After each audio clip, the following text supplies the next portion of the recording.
Hey everybody, what is going on? I am Maximus Rex. This is Big Baby Reviews. Today's Wildcard Sunday, where we look at comics a little bit off the beaten path from our regularly scheduled videos and artists during the week. Today we are looking at Pinhead versus Martial Law in Hell. This is a crossover from the early 90s between Pinhead, property from the movies, the Hellraiser movies, and Martial Law, who's kind of, he's appeared on Epic Comics mostly, which is kind of an offshoot of Marvel and some creator-owned projects that they publish, but, didn't market quite as much as the regular Marvel comics generally. A British character is Martial Law, and you'll probably see some resemblance to Judge Dredd if you don't know about Martial Law. As a kid, when I first encountered him in Wizard, I did think he was kind of, at first glance, a ripoff of Judge Dredd, but I would say Martial Law goes even kind of deeper into the the violence and the psychology and the sadomasochistic kind of aspects of superheroes, which originally were touched upon by the master of superhero revisionism, Alan Moore, when he did Watchmen, and around the time that Frank Miller did Dark Knight Returns as well, and it kind of became in vogue, that aspect, or this idea that superheroes didn't always, at this point, had always been altruistic in the sense that they were out to help people and help society or whatever. And Alan Moore really was one of the first, in comics anyways, to suggest that maybe superheroes had ulterior motives, or weird psychologies and kinks and things like that, right? And he kind of suggested it to a certain level in Watchmen, to as far as I guess he could go. And stuff like Martial Law and Brat Pack kind of pushed it even further. As a kid, when I saw it in Wizard, it looked a little too weird and freaky. I already kind of see he was wearing kind of that leathery, gimpy kind of stuff that, I kind of was peripherally aware of in the early 90s as a preteen, I guess. You've seen, a scene in a movie for some reason. Someone's got a gimp mask ready to, what was it, Quentin Tarantino. Pulp Fiction was out in around that time, or, that idea was out there. In movies, right? In horror movies and stuff. I mean, Hellraiser themselves, the movies, definitely have a sadomasochistic leather piercing kind of thing going there as well, right? So it made sense, I guess, for the two to merge. There's a blurb on the inside that really explains both their stories well, which I'll read real quick, and that'll fill you in, and then we can get into the book. The cover itself, I think, is really cool. It's the early 90s, so there's a lot of gimmick covers and special covers and foil covers. I think it's tastefully done here. It's slightly embossed on the lettering for the title, which is cool. I said slightly because it doesn't ruin the inside when you open it up. And just the selective parts they've chosen to add, like this foil red, I think looks really cool and works, and definitely works with the aesthetic of both Martial Law and Pinhead and Hellraiser, and the kind of horror aesthetic. I think works really well here. It's like a monochrome, basically, right? It's black and white art with red highlights. Very cool, and kind of still stands out in a flood of gimmick covers from the early 90s. I think this one actually works and kind of stands out. It looks cool. So maybe that was their goal, is to do it somewhat differently from the others. And when I review issue number 2 next week, you'll see that cover is pretty special as well. I discovered something special. I'll talk about it, obviously, at that review. So cool looking cover as well, of just, the two protagonists attacking each other. My question here, though, is, does anyone know exactly what this is? It feels like maybe this is some sort of drawing instrument to draw straight lines. Like, did Kevin O'Neill throw that in there just for fun and jokes and shits and giggles? I don't know. Do you have any answers on that? Let me know in the comments. So Hellraiser was created by Clive Barker. I've seen the Hellraiser movies, enjoyed them. I was never a huge fan or anything of those. The other horror movies I enjoyed, the Friday the 13th, Nightmare on Elm Street. But the other Clive Barker movie that I actually do really like is called Nightbreed. Even the original version, which was truncated and they cut out a lot of cool stuff. Third act is kind of rushed, but I really liked it as a kid and eventually got back into it later on and saw those extra scenes and stuff. So if you don't know about Nightbreed, check that out. Probably some of Clive Barker's, I think, best stuff. But he also created Hellraiser and Pinhead and all that. Martial Law was created by Pat Mills and Kevin O'Neill. I do believe these guys, if they're not British, they're at least from Great Britain. So, gentlemen, Pat Mills, writer, Kevin O'Neill, pencil and inks. If you guys are Scottish or Irish, I do apologize. Kevin O'Neill having passed away recently, months, maybe a year or so. I'm not exactly sure, but yeah. So rest in peace, Kevin O'Neill. Love your stuff. As a kid, I thought it was really weird and quirky, but I grew to love it with Alan Moore on the League of Extraordinary Gentlemen.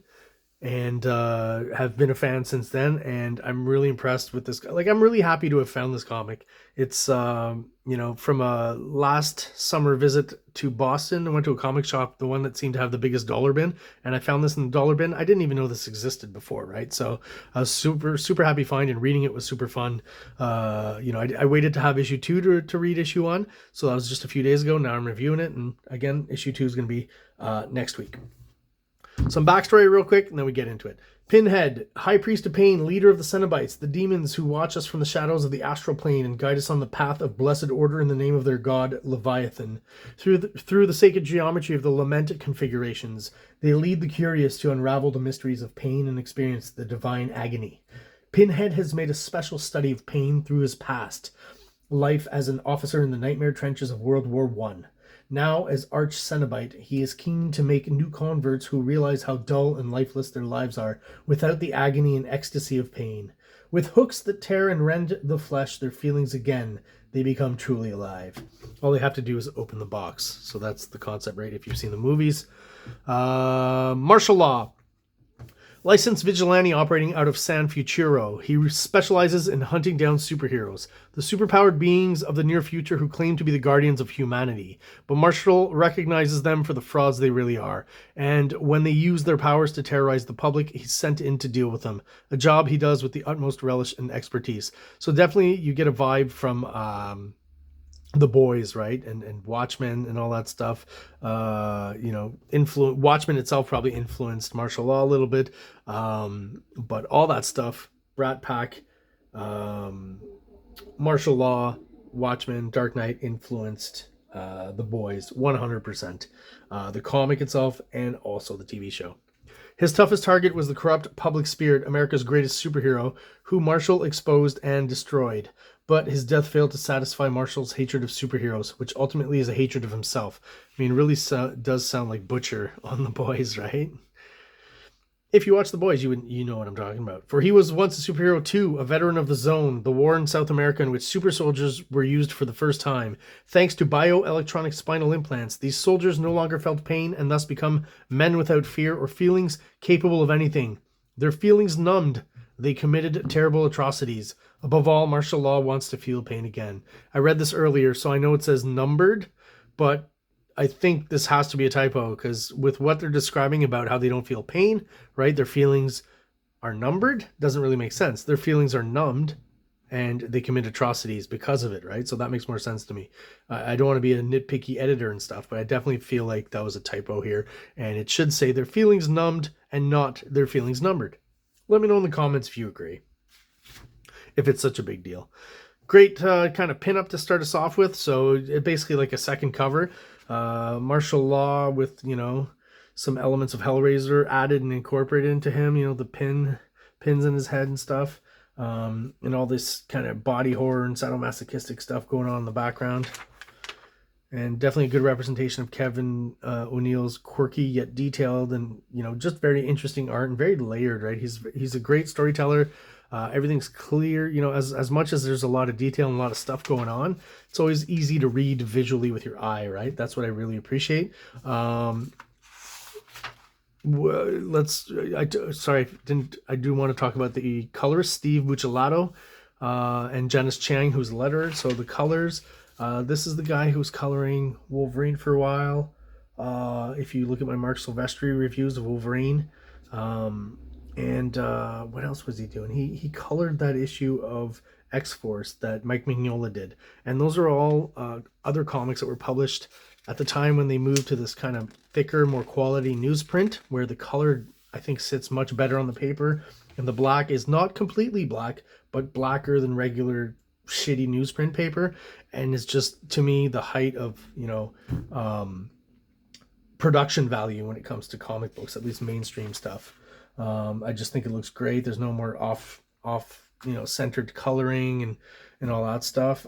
You can, you know, you really got to look close to see the actual dots and the printing. There was a step up there, and then everything got into computer coloring and glossy paper, and I don't really like that.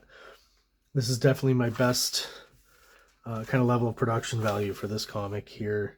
It makes this look great as well. I mean, it's pretty much flat colors all the way throughout from the colorist. Just a little bit of modulation here and there. Don't think this is necessarily computer colored, but it just, yeah, it looks great. This is awesome. The world that they live in is well fleshed out, right, really quickly with a few kind of, big detailed establishing shots. So basically in this story, Martial Law is kind of shacked up with this actual superhero. He's not really supposed to, but, they're, in a relationship and having sex, and he's kind of the dark side of the relationship and she's the light side. And, she says she has visions and stuff and sees gods and angels, and he's kind of, a little bit doubtful, but doesn't let her know it. He doesn't insult her by trying to, make it obvious that he's doubting what she says. The Martial Law always has this aspect of, on the cover, he had fear and loathing on his stomach and stuff written on his gun. Here it says liberty on his sleeve and hate on his jacket. Like, all those little details I really like and are fun. And like, I'm wondering if that comes from some sort of weird subculture from England or something, or from graffiti art maybe. I like it though. It's almost like, sponsorships in the future. NASCAR racers have it all over their jackets. So, Martial Law is sponsored by hate or something. It's an interesting idea. It's never really explained, but I think it's fun. I mean, it's thrown in life is hell right here, on this person's shirt. Always these little sayings and, what I guess the precursors of memes, right? Some body horror. Be a lot of body horror in this comic, right? If you know anything about Hellraiser and even Martial Law. Kind of a dig at Superman here on the chest.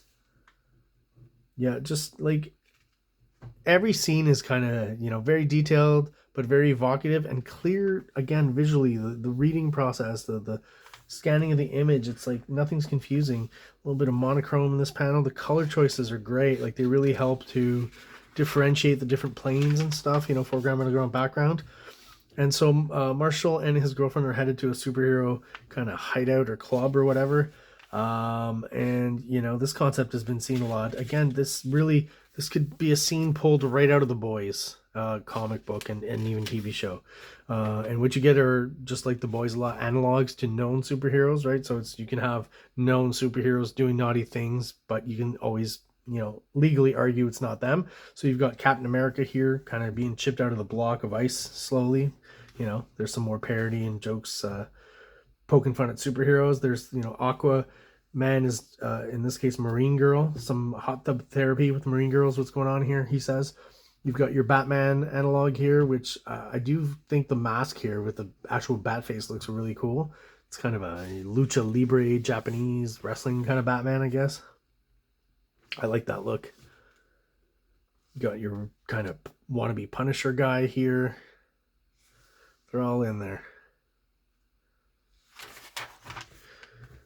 So there he is, and you get some interesting cast of characters here. So here, this is like kind of a Hulk guy. So I'm not quite sure why the colonics and stuff are happening here, but I guess superheroes into that. Like, this whole sequence is just this image makes me laugh. And what she says is, all problems begin with the colon. Clean it out thoroughly and it will make you what you once were. This hero, for instance, is trying to revert to his normal human self through a colonic enema. So it's like it's like the Hulk, to return to Bruce Banner, has to give himself a colonic enema in this case. Well, I always knew superheroes were full of shit. So it's that kind of humor you get here. And I mean, the idea of pain is going to, reverberate through with Martial Law and the description you read I read you at the beginning, right? And now you kind of understand that like, it's never really mentioned, is that barbed wire, actual barbed wire, or is it tattoos? Like, you know what I mean? Pain and sadism is definitely a big part of Martial Law's world, and definitely a big part of Pinhead's world. Having them collide just makes total sense. I like how the drawing kind of just, I don't want to say drops off, but becomes way more sketchy and cartoony in some instances, and I totally like it, and it works. Like, how simple and effective is this illustration here, right? Very iconic, the shadows and stuff. Like, just great storytelling. Is it like, the most amazing drawing you've ever seen? No, but it works for what it needs to be. So they meet this guy, Seraphim. Is that how you say it? Seraph, excuse me. And of course, he's promising everyone joy and love, and Martial Law is very doubtful, but his girlfriend is way into it, right? So that's basically what's going on here. And he's got one of the Cenobite boxes, and he's promising, paradise, basically, once you open up the box. So there's a scuffle, you know, martial law lays down the law on Seraph. But eventually Seraph is, you know, trying to kind of appeal to his ego, I guess, or his vanity. Is the great hero too afraid? Hero hunter, excuse me, too afraid. What does the box do? It deals with your pain at a subatomic level within the DNA in the soul itself, and enables you to go through the pain barrier into the higher realms. Pain, eh? Okay, I'll give it a try. So that's how he got him, because, you know, martial law doesn't feel pain and has dealt pain. So, you know, maybe in a weird way, once you don't feel pain, you almost wish you could. Humans are like that. Once you can't get something, now you want it, right? So instantly transported to a strange world. And what world is that? Well, we know it's the hell of the Hellraiser world, and, you know, the Cenobites. And just all of this artwork. He comes up with, I think these are, like, he'll draw the original Cenobites, but then he creates new ones. I should go back, because this is a pretty funny sequence. So they're trying to discover his fear, basically, Marshal's fear. Fear of disease and decay, of dying of some unspeakable malady, and your body rotting, limbs disintegrating before your very eyes until they too fall out of your head. So that's this Cenobite here. Sorry to disappoint you, but my pa was a funeral director, so I'm used to dealing with stiffs. Of course, right? This one I thought was hilarious.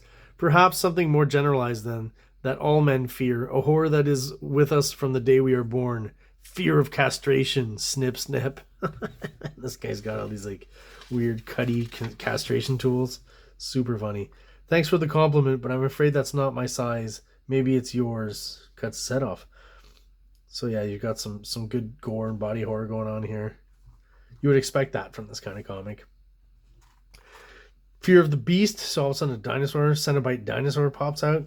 You know, what's cool about the Cenobites, there's always different variations of them. And I remember in one of them, eventually there was one who had, like, CDs sticking out of his head. It's so dated because they chose to pick that item to incorporate into the Cenobite. What's cool about the comics is, you know, you can go a lot further, and you're not limited by actual makeup effects and budgets and stuff. You can just go crazy. So to have a dinosaur Cenobite, it's just kind of a cool idea, and they did it here. And eventually we move back to Seraph, and he starts to basically go back to his original form, which is, you know, that of pretty much, I guess, another Cenobite. And he's holding Martial Law's girlfriend hostage, and finally they meet Pinhead. And, you know, this is a cool sequence. Love this kind of splash with insert panels with a bit of storytelling, but this shot here, so much tiny interesting detail here. So there's one tall character here, this big glob sticking out of his head and out of his belly here. There's one baby, and I think there's another two waiting in the back, and it's just like, it's quite a vision of hell down here. Must have been fun to draw. Kevin O'Neill, I just like his sense of imagination when what he's worked in here. You know, there's always a little bit of Geiger, I guess, mixed in there. It's hard to avoid Geiger when you're going into, like, biomechanical stuff, right? Everyone's always going to refer to that, but there's still, in a way, he makes it his own and very original. Very unique. And I gotta say, the coloring through all this, I think is great. It's just subtle, discreet, you know. She's always very bright and shiny, and everything else is always kind of dark. It just really works. The visions of hell are always great. Like, look at that. Bodies hanging from the bridge here. Mucus. Hooks through the arms. Lots, like, you could take a bit of time with a lot of these panels and look at the background details. This is definitely one of them here. Also really cool here, you know, just from a design sense, he's got some cool geometry going on, and people are on different planes. So you got the Escher kind of vibe, right, where people are confused, not quite sure what's going on perspective wise. And then, you know, this kind of detail here of his shadow really big on these shapes over here, how they get cut from the different planes and stuff. Just all of that thought put into it makes it look really cool. So Pinhead eventually makes his way in trying to find, you know, Martial Law's fear to the Public Spirit, who's the original superhero that he killed, right? And who shamed them all, and who he was going after, right? And, you know, Pinhead reminds Marshall that he's not absolved of any kind of wrongdoing here, because, you know, what they did in South America, right? So what they're suggesting here, just like this is how Kevin O'Neill's like, he's bringing you into South America and the past here, um, giving you an idea of what martial law went through really quick. We joined up because we wanted to be like the public spirit, right? So he kind of inspired them to their deaths, I guess is what he's saying. I will give you powers like the public spirit, some weird old doctor, right? Thanks to my unique operation, you can go into combat without fear. When wounded, an electric stimulator inserted in your body will cause fat nerve fibers to generate fast impulses, closing a pain gate on the spinal cord before slower pain signals from thin nerve fibers reach it. Result: no pain, because no pain impulses can reach your brain. Confidence comes with a cape. Like, this is what I mean with all these kind of slogans and stuff. I think it's great. A lot of, parody and criticizing of propaganda, obviously, right? And then so he shows, how do we know we're in the war in South America? He mentioned earlier. Well, the gun, obviously, USAID, is what it says. So there's a political comment in and of itself, right on the gun. The fact that his jacket, once again, kill, has slogans and stuff. And this kid here, Viva Bart. So, that implies the Spanish. Like, just visually, I think it's hilarious that that's how they bring us to war in South America. So you've got these kind of commando, superhero types. This guy's cutting ears off, right? Some inspiration from those Vietnam stories, Universal Soldier and stuff. Ear necklaces, right? That's an old Vietnam story. So if you don't know what that is they would kill Vietnamese people, the American soldiers, and cut their ears off and make a necklace out of those ears. It's pretty gruesome. So martial law starts shooting back, and obviously, you're in Pinhead's world, so that's not going to do anything to Pinhead. Pinhead himself is obviously very used to pain. So again, because public spirit is, Marshall's fear, it's what's used to kind of overwhelm him here and tie him down. And this is the moment where, like, he starts to see, the souls of all the people he killed, basically. Your hatred of what you did in the zone, your hatred of yourself is what he's showing him here, right? And then I really love this splash here. Just awesome with this giant tank here. Straight out of Kevin O'Neill's imagination. The Mountain of Judgment Jack Kirby did in the 70s. I guess this would be his version, but it's like, everyone can do kind of a monstrous version of either a tank or a train or something like that, right? But just what he does here, what he's incorporated, there's like, you can see kind of a, skull kind of face here, maybe another kind of creature face here. There's some sort of, little larva baby thing in this tank here, pinned in with the, like, it's just surreal and crazy and disgusting. And this looks like a lobster clamp, right? Claw. Just crazy image here. What's going on? The American flag burning, right? Nuclear reactor. The skill of just putting all this together and making it work. All these dead souls flying out. Like, this is, yeah, that was a pretty damn cool image.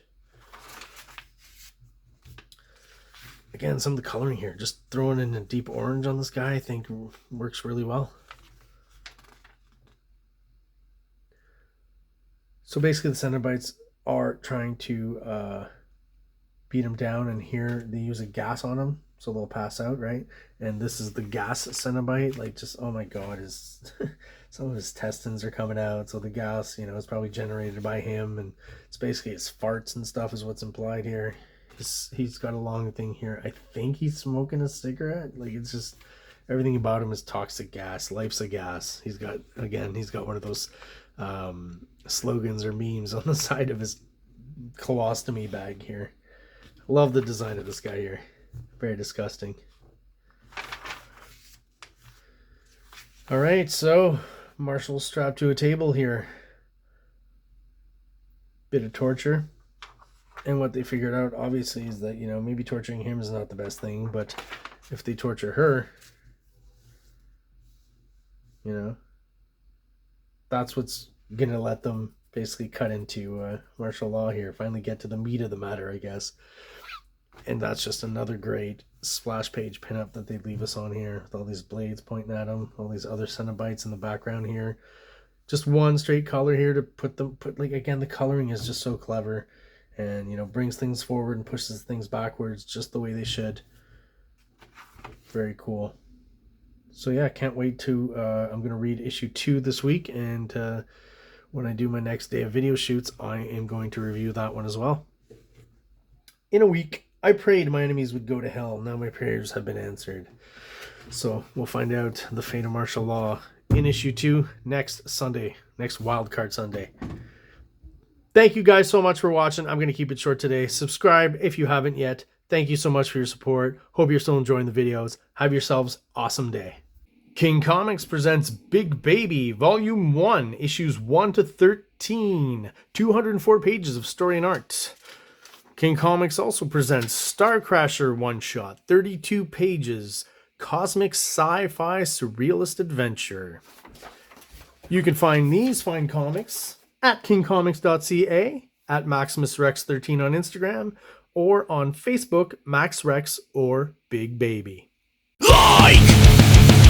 Subscribe!